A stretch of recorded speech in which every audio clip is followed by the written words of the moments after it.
안녕하세요. 어깨와 골반의 건강을 생각하는 어반한의원입니다. 여러분들 자신 혹은 주변에 손목이 아프신 분들이 많이 계실 겁니다. 특히나 팔을 많이 쓰는 직종일수록 더욱더 손목 통증을 호소하시는 경우가 많으실 텐데요. 일반적으로 손목이 시큰하거나 무겁고 뻐근하게 혹은 찌릿하게 통증이 일어나게 됩니다.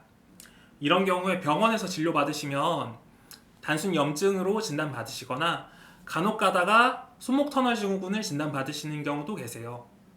그런데 손목 통증이 일어난 정확한 원인을 모르셔서 통증이 좀 잘 안 났거나 치료받으셨을 때 잠깐 통증이 좀 괜찮아지셨다가도 시간 지나면서 다시 아파지시는 경우들이 굉장히 많으세요. 최근에도 저희 한의원을 처음 찾아주시는 손목 통증 환자분들이 원인을 제대로 모르셔서 아픈 채로 계시다가 치료받으시고 나아지신 경우들이 좀 있으시거든요. 그래서 오늘은 손목 통증의 원인이 될 수 있는 부분에 대해서 말씀을 좀 드리려고 합니다. 물론 환자분들에 따라 차이가 좀 있을 수는 있지만 제가 봤을 때 제가 임상에서 보는 환자분들의 거의 한 80% 이상은 이런 원인으로 손목 통증이 좀 발생을 하시게 되세요. 그리고 이런 방향에 대해서는 고민을 안 해보신 경우들이 많아서 치료를 받으시고 의외로 금방 괜찮아지시는 경우들도 많이 계세요. 특히 미용업에 종사하시는 분들, 주방에서 오래 일하시는 요리사분들, 컴퓨터 작업이 많으신 사무직이나 게이머분들 같은 경우엔 제 말을 더 집중해서 들으셔야 합니다. 손목 통증의 비밀의 열쇠는 바로 어깨에 있습니다. 손목 통증이 손목 자체의 염증이나 손목 자체의 문제로 통증이 발생하시는 부분들보다 그것보다 상위의 레벨인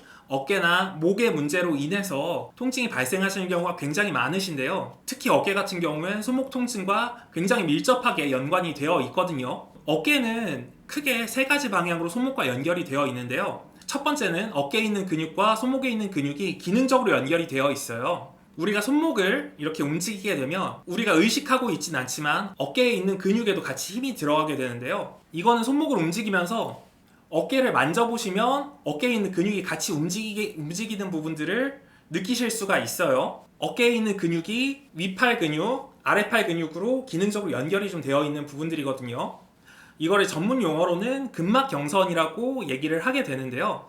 이렇게 기능적으로 연결이 되어 있기 때문에 손목을 움직일 때 어깨에 있는 근육까지 같이 동작을 하게 되고, 반대로 얘기해서 어깨에 있는 근육이 제대로 좀 기능을 못하게 되면은 손목 동작하는 데 있어서 기능에 제한이 생기거나 통증이 좀 발생을 하실 수가 있습니다. 두 번째로는 어깨로 내려오는 혈관 라인이 이제 어깨 앞쪽을 통해서 이렇게 좀 내려오게 되는데요. 모종의 이유로 어깨 앞쪽에 압력이 높아지게 되면은 팔로 내려오는 혈관들이 압박이 되게 되면서 혈액순환이 좀 떨어지게 되면서 팔꿈치나 손목까지 같이 부종이 생기거나 통증이 좀 발생을 하실 수가 있어요. 사실은 이 부분이 제일 흔한 케이스고요. 이런 경우에 좀 이제 증상이 심해지시면은 흉곽출구 증후군을 진단을 할 수도 있는데요.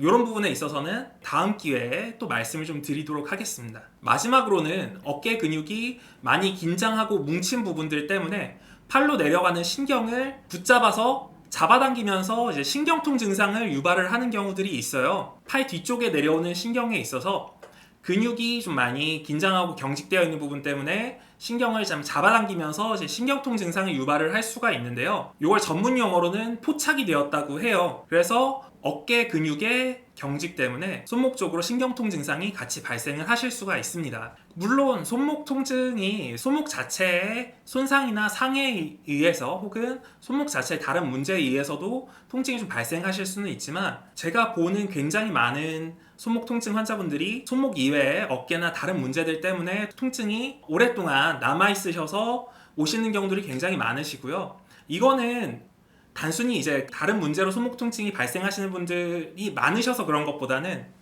다른 쪽의 문제 때문에 손목 통증이 있으신 경우에 제대로 좀 치료를 못 받으신 경우들이 많으셔서 더 오랫동안 좀 아프신 경우들이 많기 때문에 그런 거라고 생각을 해요. 그래서 이런 부분들에 대해서는 주변 한의원이나 다른 의료기관에서 진료를 좀 받아보시는 걸 권장을 좀 드리고요. 이런 다른 문제 때문에 손목 통증이 좀 발생하시는 부분들을 감별하는 방법에 대해서는 다음에 좀 제대로 좀 알려드리도록 하겠습니다. 이상으로 오늘 영상은 여기까지 하도록 하겠습니다. 시청해주셔서 감사합니다.